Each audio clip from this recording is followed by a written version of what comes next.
सहयोग गरेका क्षेत्रहरू। अब चीनले नेपाललाई सहयोग गरेका क्षेत्रलाई हामीले याद गर्नु पर्यो भने एउटा ट्रिक्स मार्फत याद गर्छु। के मार्फत?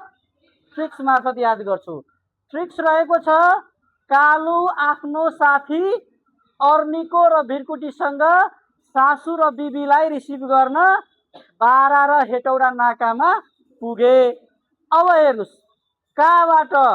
काठमाडौँ भक्तपुर ट्रली बस, लुबाट लुम्बिनी चिन्नी कारखाना, अर्निकोबाट अर्निको राजमार्ग, भिरकुटीबाट भिरकुटी कागज कारखाना, साबाट सातो बाटो खेलकुद भवन, सुबाट सुनकोशी जलविद्युत आयोजना, बीबाट बिपी स्वास्थ्य अस्पताल चितवन, बीबाट वीरेन्द्र अन्तर्राष्ट्रिय केन्द्र, बाबाट बाँसबारी छाला जुत्ता कारखाना, राबाट राष्ट्रिय सभागृह हल, हेटौडाबाट हेटौडा कपडा कारखाना, नाबाट नारायणगढ मुगलिङ सडक खण्ड, काबाट काठमाडौँ चक्रपथ।